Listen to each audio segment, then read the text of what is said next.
Hey guys, welcome to our channel. I'm Matt Padlo, certified welder and metal fabricator at Steelworks. I'm here today to bring you a quick and short, concise video that talks about some welding bead troubleshooting when it comes to MIG welding. So again, this specifically is for MIG welding. So MIG welding is going to be when you have the welding gun nozzle that has a wire coming out of it and gas as well coming out of the nozzle. So the shielding gas is what's protecting your weld from the air, the oxygen, and that's gonna give you the clean looking weld that you need. So let's go over first porosity. So you have porosity in your weld. What is porosity? The little holes that pop in your weld. That is a no-go, especially for structural welding. You cannot have porosity in your weld, and if you do, it has to be very little to meet the minimum requirements. So what could be giving me porosity in my weld? One, shielding gas. Is your gas flow high enough? Is it 15 to 25 cubic feet per hour? That's how they tell the gas range. I usually go on the little higher side of that, especially if I'm doing a hotter weld that I want to have a lot of gas coverage. But again, it's up to you and how much you want to spend on shielding gas in your shop and or what your boss tells you to do if you're working for somebody. Anyways, are you getting enough shielding gas? Are you close enough to your weld? When it comes to MIG welding, you need to be close to the weld so that weld can be protected by the gas coming out of the nozzle. If you're getting porosity in your weld, it could be that you're too far away with the gun and then air is coming in and contaminating the welding bead while the liquid is starting to harden. Another thing that could be happening is that your metal is too dirty. MIG weld is not the best at blowing through any kind of contamination of the metal, such as rust or the oxidizing metal film that comes on any metal, especially after the hot rolling process. So if that's the case, or just grease, because a lot of metal, all metal, has grease on it when it comes in from the yard and delivered to your shop. Also, a lot of the bandsaws that cut metal are going to be having water spraying on them, a cutting fluid. And if there's too much cutting fluid on your metal as you're trying to weld, that can pop and get a porosity hole in your weld bead as well.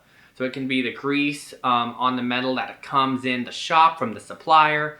It could be from the shop itself when it's cutting the metal to size, getting the cutting fluid on the metal. It could be rust on the metal that's been sitting out too long, or it could be just the oxidation of the metal, which is rare, especially if you're doing a hotter weld. Usually a MIG weld can blow right through that. But if you're getting porosity in your weld, make sure that the metal is weld ready. One last thing that could be getting porosity in your weld is that you're moving too fast, so the shielding gas is not protecting the weld as the liquid is hardening. So maybe slow down a little bit. All right, now since we went over some reasons why you could have porosity in your weld, let's go over another common problem of your weld bead. It is inconsistent. So it's fat in one area, skinny in another. That is travel speed. Travel speed is how we are moving the torch along. What speed are we moving along? Fast, slow? You need to watch the width of your weld bead. When you're under the hood and you see the edges of the molten bead, you got to look at it. Try to keep a uniform size. If you see it getting too fat, speed up a little bit. If you see it getting too skinny, slow down a little bit. That awareness is going to help you keep a uniform welding bead.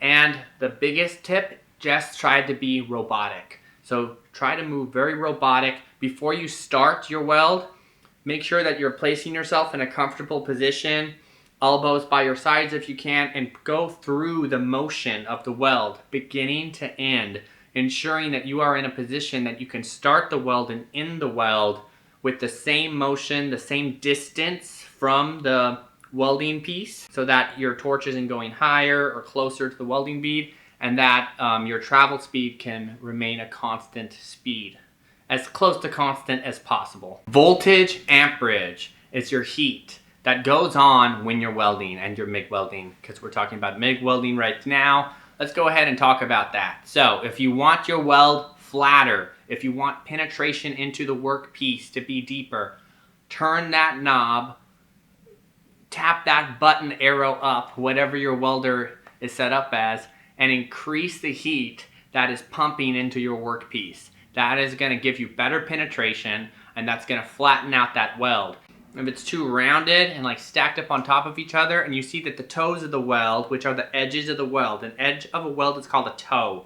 If you see those toes sticking too high and not really getting into that workpiece, up the amperage. We need penetration in welds to be strong. If your weld is too convex, it's probably because you need to be hotter. Let's go over some variables when we're talking about welding. Variables in welding is what you are in control of.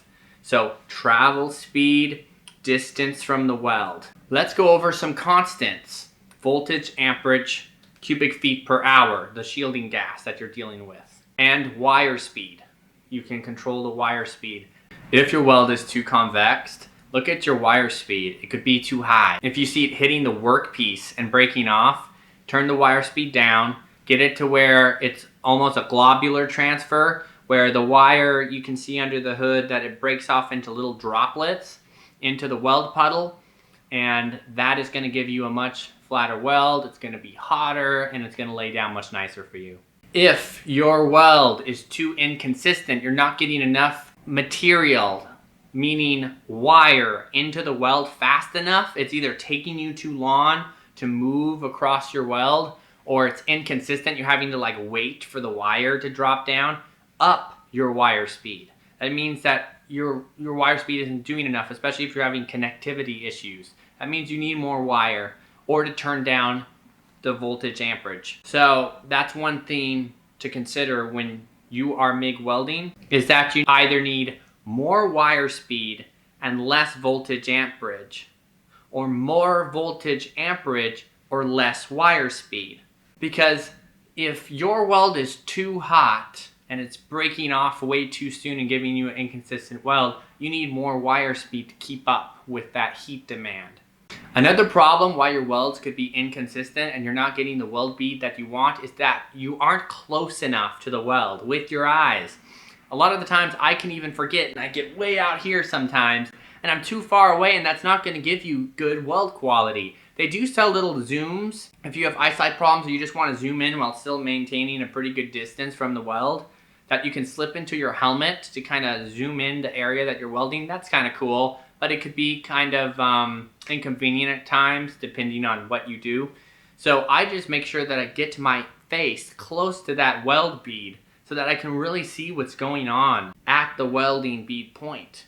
Because if you're too far away, you're not going to see the little nuances of how the wire is breaking down into the weld and how the weld is penetrating into the workpiece, the toes of the weld bead, and all that good stuff. You're not going to be able to make adjustments. One thing to keep in mind, especially since I work with older machines that just have dials, and who knows how accurate some of those dials are, is that it's good to just play around with the settings. I'm always tweaking my settings a little bit as far as heat, wire speed, shielding gas less, but every now and then I'll make an adjustment if I feel like it needs more or needs less. But anyway, usually my wire speed and voltage amperage I'm going to be playing around with throughout the welding process, just trying to dial it in really nice so that it gets good penetration, lays it down, and produces a consistent weld every time I squeeze the trigger.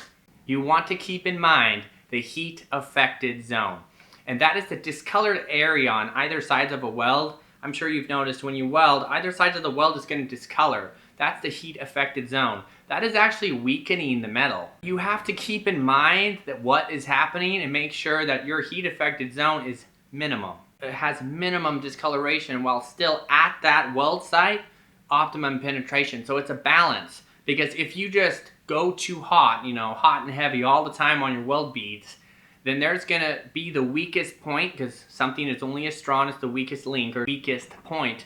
That's going to be at the toes of the weld, at the heat affected zone. And it'll just break apart right at that area. So keep that in mind when you're welding. It is a little bit of a learn as you go type thing. Also, if you're ever doing cert welding, multiple pass welding, you're going to need to make sure you have a temperature gun to make sure the metal is not heating up too fast or cooling down too fast. So basically, what makes a good weld bead? Uniformity along the width of the weld, along the length of the weld. The width is uniform.